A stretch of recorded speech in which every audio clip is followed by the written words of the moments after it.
Yo, what's up guys, kembali lagi bersama kami dari kelompok 3 praktikum K3 Perdana Pasien dalam keperawatan yang beranggotakan yang pertama ada Fajrianur, Fatimah Wulandari, kemudian ada Iriana Kontesa, Mahadani, Muhammad Nur, Nora Rosita, Reska Aulianur, dan saya sendiri pasti sudah mengetahui kan siapa saya Andra Gilang Permana. Dan tak lupa kakak pembimbing kami yaitu Kak Nurnida.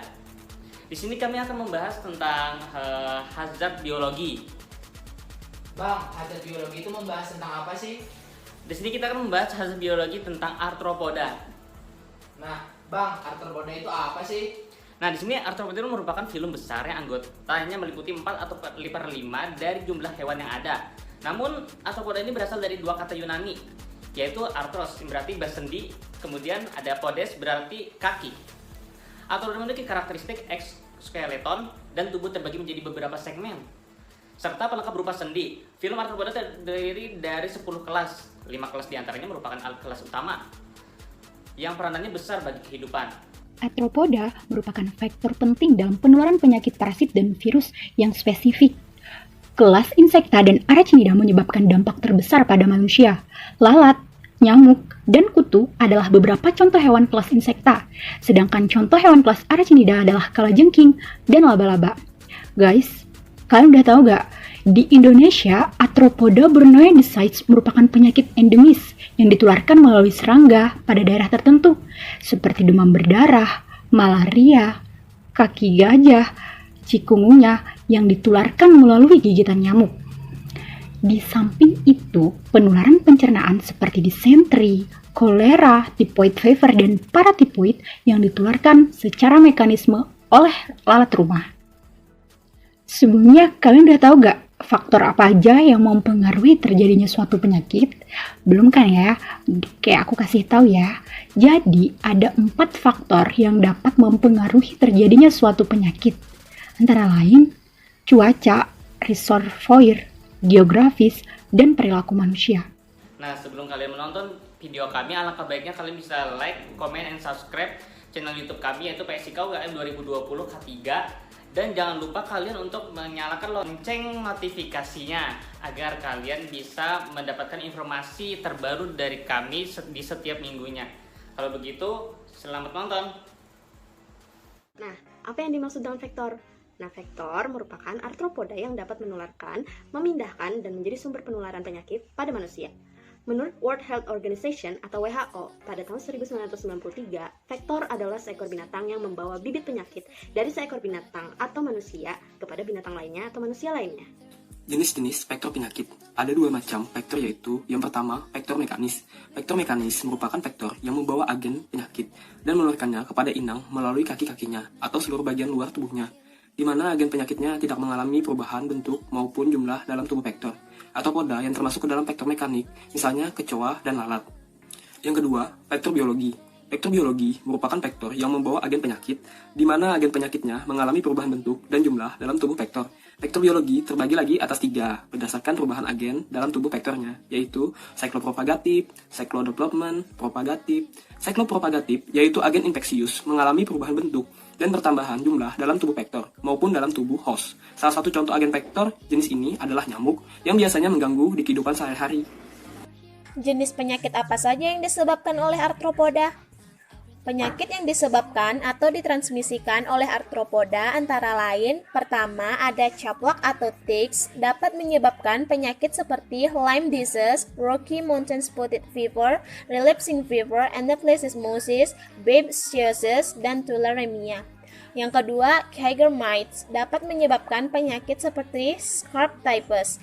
Yang ketiga, nyamuk dapat menyebabkan penyakit seperti malaria, yellow fever, dengue, West Nile virus, Japanese encephalitis, chikungunya, Zika virus.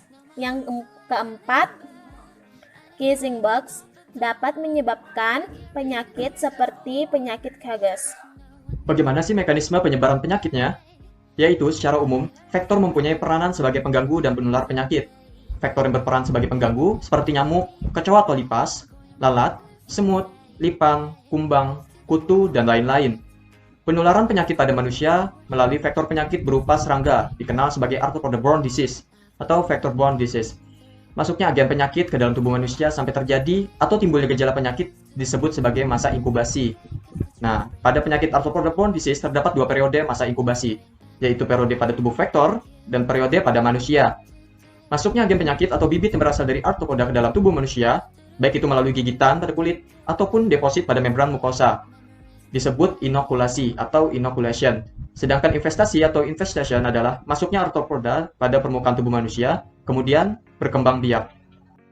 Nah, tahukah kalian sekarang sudah memasuki musim penghujan loh?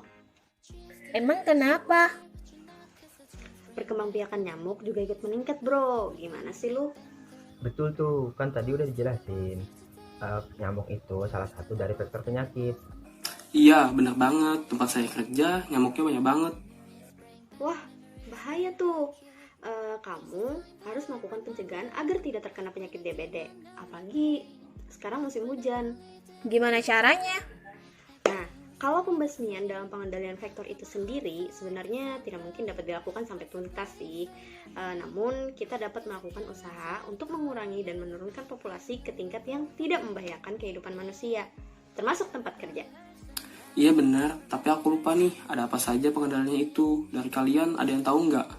Berdasarkan yang aku pelajari sih, untuk pengendaliannya itu ada 5, yaitu pengendalian lingkungan, pengendalian kimia, pengendalian fisika, pengendalian biologi, dan pengendalian genetik. Banyak juga ya dalam pengendalian vektor penyakit ini. Aku baru tahu nih. Dan kalau boleh tahu, bagaimana cara melakukan pengendaliannya? Wih, pembahasannya makin seru nih. Jadi gini, untuk pengendalian lingkungan itu sendiri merupakan cara yang terbaik untuk mengontrol peningkatan atau mencegah terjadinya peningkatan arthropoda, contohnya nyamuk. Kenapa pengendalian lingkungan dikatakan cara yang terbaik? Emangnya gimana cara melakukannya? Kenapa dikatakan terbaik? Itu karena hasilnya dapat bersifat permanen. Misalnya dengan membersihkan tempat-tempat hidup arthropoda. Misalnya meningkatkan tempat yang berpotensi perkembangbiakan nyamuk seperti genangan air pada botol. Ya benar tuh, adapun pengendalian kimia yang sudah aku sebutkan tadi, itu langkah dilakukan dengan penggunaan beberapa golongan insektisida loh, seperti golongan argonoklorin, golongan argonofosfat, dan golongan karbamat. Misalnya fogging, penggunaan lotion anti nyamuk, atau pembasmi serangga, nyamuk, dan lalat.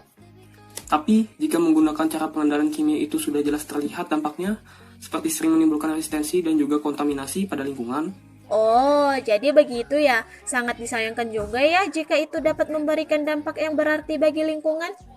Nah, jadi selanjutnya itu ada pengendalian fisika. Cara ini yaitu dengan menitikberatkan pemanfaatan iklim atau musim dan menggunakan alat penangkap, yaitu antara lain. Yang pertama, kita melakukan pemasangan perangkap tikus atau perangkap serangga. Yang kedua, ada pemasangan jaring. Yang ketiga, ada pemanfaatan sinar atau cahaya matahari. Yang keempat, pemanfaatan kondisi panas dan dingin untuk membunuh vektor dan binatang pengganggu. Yang kelima, itu pembunuhan vektor penyakit dan binatang pengganggu dengan cara menggunakan alat pembunuh. Yang keenam, itu ada pemanfaatan arus listrik dengan umpan untuk membunuh vektor dan binatang pengganggu. Yang ketujuh, itu pengasapan menggunakan belerang untuk mengeluarkan tikus dari lubang. Kalau untuk pengendalian biologi ini, berdasarkan yang saya ketahui, ditujukan untuk mengurangi pencemaran lingkungan akibat pemakaian insektisida yang berasal dari bahan-bahan beracun. Contoh pendekatan ini adalah penggunaan lotion anti nyamuk dari bahan alami seperti minyak kayu putih, serai, atau bawang putih, dan bisa juga dengan menggunakan kelambu ketika tidur.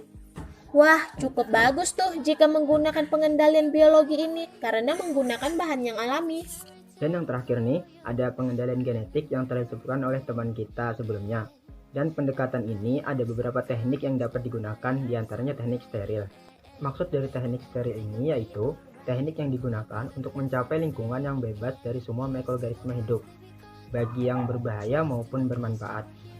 Jadi, untuk beberapa pengendalian yang telah disebutkan dan dijelaskan tadi, masing-masing mempunyai kelebihan dan kekurangannya ternyata. Yaps, kamu benar sekali. Iya, betul sekali. Kalau begitu, nanti kapan-kapan kalau kita kumpul bahasan seperti ini lagi ya. Oke. Dari video sebelumnya dapat kita simpulkan bahwa arthropoda adalah filum besar yang beranggotakan 4/5 dari jumlah hewan yang ada. Arthropoda merupakan vektor penting dalam penularan penyakit, parasit, dan virus yang spesifik. Ada 4 kelas utama arthropoda, yaitu Chilopoda, Diplopoda, Arachnida, dan Insecta. Kemudian, arthropoda memiliki 4 faktor yang mempengaruhi terjadinya penyakit, yaitu reservoir, cuaca, geografis, dan perilaku manusia. Nyamuk adalah salah satu arthropoda yang berperan sebagai vektor penularan penyakit DBD dan malaria. Perkembangan nyamuk menjadi semakin meningkat pada musim penghujan. Oleh karena itu, dihimbau kepada teman-teman untuk menjaga lingkungan kerja dan rumah. Mungkin itu saja yang dapat kami sampaikan. Mohon maaf apabila ada kesalahan dalam penyampaian. Semoga ilmu yang disampaikan bermanfaat. Terima kasih atas perhatiannya. Assalamualaikum warahmatullahi wabarakatuh. Sampai jumpa.